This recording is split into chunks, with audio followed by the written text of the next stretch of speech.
This week, a transformed presidential race enters its final stretch with a televised debate. Just ahead, can Kamala Harris carry her campaign to the finish line and beat Donald Trump's powerful re-election bid? We'll hear from Democratic State Representative Zakiya Summers, and we'll look at huge sums of campaign cash being raised by both major parties. Correspondent Taylor Giorno from thehill.com joins us for her analysis this Sunday on Mississippi Insight. I'm Byron Brown. Thanks for joining us for this September 8th edition of Insight. Few people would predict that Mississippi Democrats can flip the script in November and their state's delegates to a Democratic presidential candidate's count.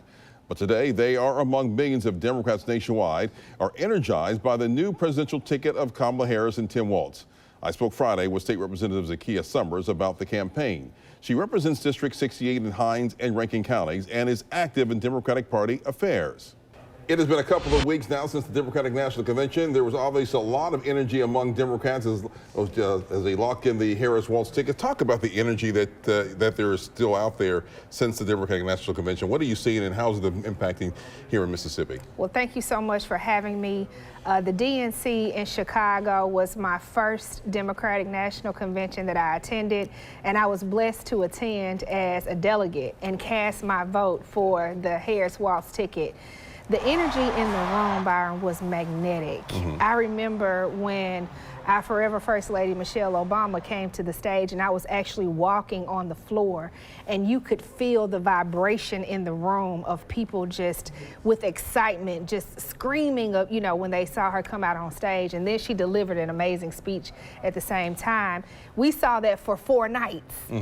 I mean, imagine seeing all the people that you've looked up to over the years, from the Obamas to the Clintons to Oprah to Patti LaBelle, Stevie Wonder. It was so many. And then to culminate that with Vice President Kamala Harris, it was absolutely amazing. And so that energy has not stopped. I mean, Democrats here in the state of Mississippi, we are, you know, mobilizing voters. We're doing tons of events, registration events, educating people about what's at stake this election, and really gearing people up to participate on November 5th. We're less than 60 days away, so we know the timeline is short, but we're doing all that we can to ensure that, you know, we can come back with a win in November. Given how conservative-leaning Mississippi is, does Mississippi stand to gain or lose in a Harris-Walz administration? Well, I don't think we stand to lose. I mean, I think Mississippi will be just fine. But I think certainly if she wins, we get a chance to gain. One, because we're making history, right? This is the first time ever that a woman and a black woman could be seated in this position. But also we have what we have in the Harris-Walz ticket is a pair that is concerned about the issues that Democrats, not just Democrats, but families around the kitchen table are concerned about. You know, whether or not they have enough paycheck to cover their month, whether or not they're going to have access to go to a doctor if they get sick or a relative gets sick, whether or not their child has access to food in some of these food insecure communities. And so we have an opportunity to talk about those issues, to make sure that Mississippi is getting its fair share of resources when it comes to those things, but also that we have an opportunity to protect and preserve our democracy. We have a birthright as American citizens to participate in our election, and we want to make sure that we can keep that right. We don't want to just go to the elections just one time and that's it. We know we have much more work to do. And so not only do we have an opportunity to make history, but we also have an opportunity to participate in our democracy and defend our democracy. This race is expected to be razor close, and particularly in these battleground states. What are you expecting to see, and how do you expect Harris to hang on to some of those battleground states? Yeah, the poll numbers are very, I mean, they're right on the edge. She seems to be doing really well in a lot of the battleground states, but you know, things can change. And as I said, we have a very short timeline, so we can't, you know, take our hands off the steering wheel. We have to continue to work and support that ticket and get people out to vote. But I think she's going to do well in the battleground states. You know, a state like Mississippi, we are deeply red, even though we do have some areas of purple here and there. So we may not see necessarily the change that we want to see in this election, but I think we're going to see some progress, because I think people that may have not come out in the last election or even in 2016 are very excited about participating this time, and so we'll see some progress. We're about to see a televised debate between Vice President Harris and former President Trump. What are you looking to see in that debate? It's going to be an interesting debate, because, I think this may be the only debate that we'll see before we actually go and vote in November. We remember the last debate with President Joe Biden and former President Trump, and how that fell out. And I honestly think it was a strategic move by the DNC to say, let's see what's going to happen so we can make a determination of how we're going to move. But I think it's going to be a great debate, especially from Vice President Kamala Harris. She was a former district attorney, she was an attorney general, she was a U.S. senator, now vice president, and soon to be our president. And so I think she's well poised to have her talking points, to have her policy ideas on the table, and be able to articulate that to the American people. And I like the rules that they've set in place for this debate. So I think it's going to be, a very good conversation. The mics will be muted. She didn't want the mics muted. What's the difference there? Well, I think the mic should be muted, because I think each candidate should have their time without being interrupted, as we've seen in debates past, to be able to say what they needed to say. And the fact that there won't be an audience there to give any kind of feedback or input to either of the candidates gives them an opportunity to be clear about what they want to say, and make sure that they're telling the American people what their plan is. Mississippi voters also will elect a senator on November 5th, Democrat Ty Pinkins versus Republican incumbent Roger Wicker. Do you think, what are Pinkins' prospects in that going against the incumbent? I think the fact that Vice President Kamala Harris is at the top of the ticket is going to fare well with candidates down ballot. I am so excited about Attorney Ty Pinkins being on the ballot. He has shown himself approved. He's been running for the past 20 months. He is a 22-year veteran, did 3 combat wars, and he's talking about the issues that deeply resonate with me and with folks in my district, issues around women's reproductive care, issues around food insecurity, issues that we talk about that we want to address even in the state legislature to make sure that our communities can live their best, healthiest, and happiest lives. And so I'm excited about his candidacy. I was just with him this afternoon on a panel, and we're working very hard to push him forward as well. Senator Wicker has a formidable campaign war chest. Is the Democratic Party doing its part in supporting Ty Pinkins financially?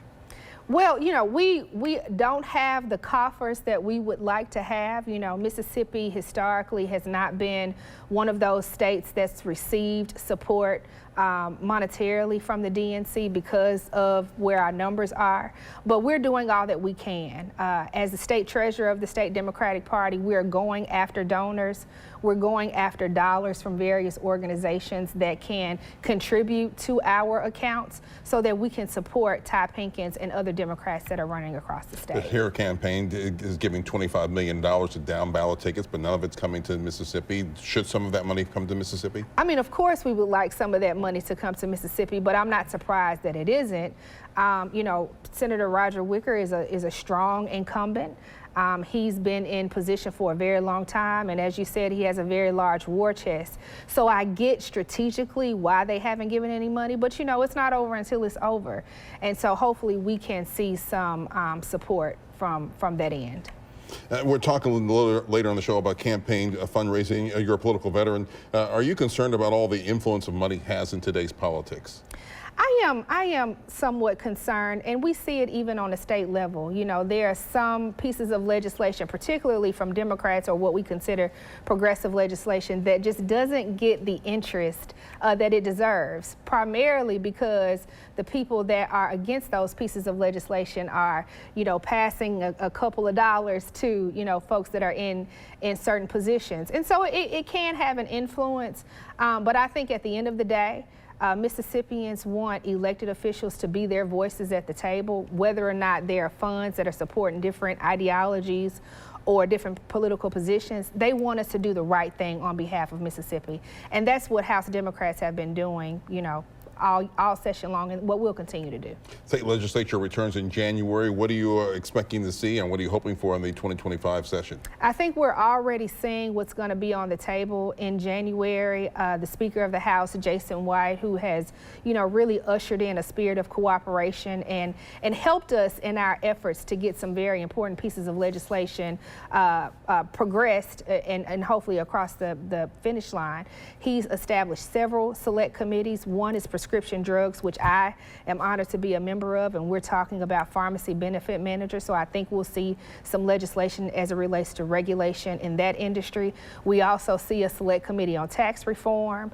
We saw a select committee on the metro revitalization. We just had a meeting on that issue last week, and it was focused on blight.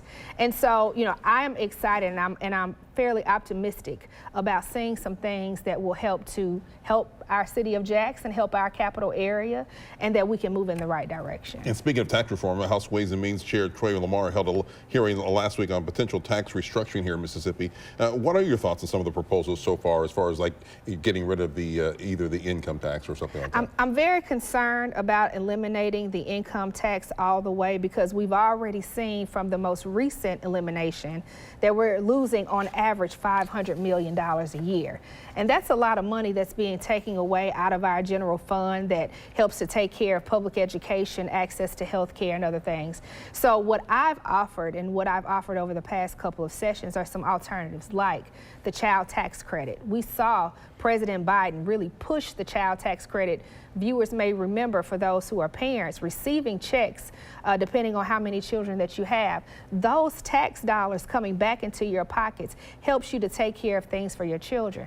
I've also offered an earned income tax credit, which has shown to not only boost labor participation, which is an issue in the state of Mississippi, but also contributes to our economy. And so I'm hoping that they will consider some of these other alternatives that will help working families before we eliminate the income tax. Medicaid expansion, is that going to be back on the table in this session? Medicaid expansion is absolutely going to be back on the table. The Speaker has publicly stated that this is going to be at the top of his agenda. And so we hope that our friends over in the Senate will work with us to get something done. But November will determine what that will look like. Zakiya Summers, thank you for joining us. Thank you so much. All right, and we'll be right back.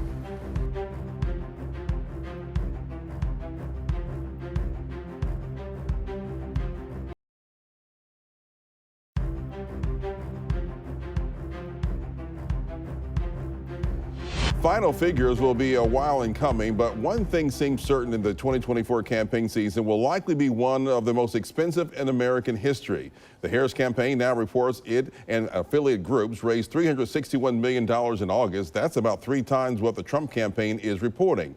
Joining us via Zoom is Taylor Giorno. She reports on the business and lobbying for our affiliate at thehill.com. Taylor Giorno, welcome to Mississippi Insight. Thanks for having me. Well, give us an overview of fundraising trends that you've been seeing in this campaign. Yeah, well, as you mentioned in this introduction, there is a ton of enthusiasm that we're seeing behind the Harris Waltz ticket. Not only did they raise $361 million last month, but since Harris announced her campaign in July, her fundraising operation, which includes her campaign, her joint fundraising operation, as well as the DNC, has raised $615 million. That is an astronomical sum. That's more than half what Biden raised in his entire 2020 campaign. And as you said, really puts us on track to have one of the most expensive presidential races that we've ever seen. Well, how well is each party's congressional campaign doing overall? Well, both parties have raised a lot of money, hundreds of millions of dollars. But I think if you're going to zoom in on some of the specifics, the place where most money is going to be flowing both for House and Senate races is going to be to the competitive seats that are going to decide the future of who controls Congress. So, for example, the races that have raised the most money so far are definitely going to be the Senate races that are happening in Ohio, where Senator Sherrod Brown is defending his seat, as well as in Montana, where Senator Jon Tester, is defending his seat. So there's a ton of money flowing not just into the presidential races, but particularly into these very competitive Senate and House races. Do you see notable recent trends in who is contributing to which parties, industrial sectors or special interests, for instance? By far, the biggest trend that my colleagues and I that study money and politics are seeing is actually the explosion of the cryptocurrency industry getting into races. This progressive watchdog called Public Citizen did an analysis last month and found that nearly half of all of the corporate contributions that have gone into this election cycle so far are coming from the cryptocurrency industry, particularly their super PAC Fair Shake, which is supported by big crypto companies, including Coinbase and Ripple. And they've actually been spending in some of these bigger races, including in Ohio, where Sherrod Brown is defending his seat to try to unseat him. But at the same time, this industry is trying to appeal to both parties. And Harris has somewhat warmed to the industry as opposed to Biden, whose administration has been a bit harsh on cryptocurrency in the past. So I think that crypto, which has absolutely been increasing its political participation in recent years, is going to be a major player in this election. And we'll see that probably reflected in some policies in the next Congress. And again, remind our viewers what the candidates are spending all this money on. Oh, they're spending it on a myriad of things. They're spending it on their staff. They're spending it on their operations. They're spending it on mailers. They're spending it, as I might have said, on advertising. I think, though, one of the most interesting trends that we've seen this election cycle is not what the campaigns are spending their money on, but what they aren't spending their money on. And that, when I say that, I'm particularly talking about former President Donald Trump's campaign. He has sort of made headlines for outsourcing his ground campaign to affiliated super PACs. And that's been a result of some recent decisions by the Federal Election Commission that actually make it easier for candidates and campaigns to coordinate with super PACs, particularly on these ground campaigns and canvassing. It's a decision that is highly technical and dates back to the 2010 Supreme Court decision in Citizens United, which actually says that candidates and campaigns are not supposed to coordinate with these super PACs. However, they carved out an exception for this ground game. So Trump's really taking a gamble by relying very heavily on these super PACs that are supporting him to sort of run that ground campaign. You've covered money in politics for a while. You've watched the impact of a Citizens United court decision 14 years ago. Talk about how that case so empowered private and wealthy interests to exert their influence in politics. Yeah, so the 2010 Supreme Court decision in Citizens United is nothing short of controversial, it's fair to say. And that decision basically ruled that corporations, like people, have the right to free speech in the form of money. However, that doesn't mean that they could give unlimited amounts directly to candidates, but that they could donate unlimited amounts to these things called super PACs, which can raise and spend unlimited sums in elections, which, as I mentioned earlier, are not allowed to coordinate with candidates or campaigns when they make that spending. So in theory, they're going to be insulated from this idea that this mass amount of money that's flowing in, typically from billionaires, rather than some of the corporations themselves that people initially thought would come in, would be corrupting or somehow having an influence on the candidate. However, one really important caveat that I think, basically this has seen the massive explosion of money in politics in recent years. But one specific thing that Citizens United specifically tried to guard against is actually coming out more so in this election than it's ever been before, and that's the phenomenon of dark money. So in 2010, when the Supreme Court ruled in Citizens United, even conservative Justice Antonin Scalia said, if you're gonna make these donations, the super PAC must disclose where the donation comes from, to the Federal Election Commission, because it is sort of in the spirit of liberty that people are gonna stand by the decisions that they make, the money that they're spending. However, Open Secrets, which is where I used to work as a money and politics reporter, they're sort of the nation's premier research institution that tracks money and politics. They're expecting an unprecedented surge in dark money, which really exploded in the first place since Citizens United. And that's going to be when you're seeing a lot of donations from 501c4s or shell companies that definitely don't have to disclose their donors. So in theory, the super PAC is going to be disclosing, hey, we received this money from this 501c4 or an LLC, but you're not going to know what the ultimate source of that money is going to be. How much does the money make in a campaign to one's ability to win? Does it really make a big difference the more you have? As I mentioned, research on this is a bit skewed because the vast majority of these races are not super competitive. So an incumbent in a non-competitive race is always going to raise the most money. So it is the typical traditional wisdom that the incumbent and the person who raises the most money is going to win an election. However, that's absolutely by no means guaranteed. I mean, we saw today that Senator Tester is out. He's the incumbent. He is outraising his opponent. However, the Larry Sabato's crystal ball, which is the UVA Center for Politics sort of forecaster, they just shifted that race from toss-up to leans Republican. So money can really be a big deal in a campaign, but ultimately it's not the be-all end-all. Taylor, thank you for joining us. We appreciate that. Yeah, thank you so much for having me. All right, well, you can read Taylor Giorno's reporting at thehill.com. Thank you again, and we'll be right back.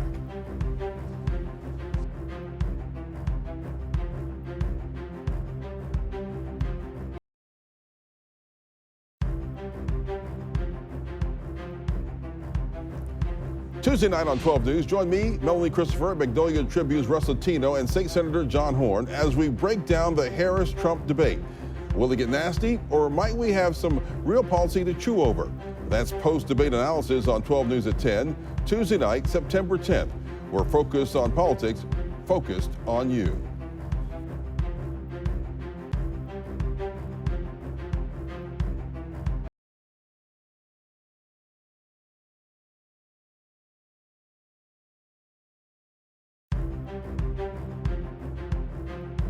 Big thanks to Zakiya Summers and Taylor Giorno for their insights this week. We're back next weekend with more of the political and current affairs coverage that you demand. I'm Byron Brown from all of us here at 12 News. Make it a great weekend.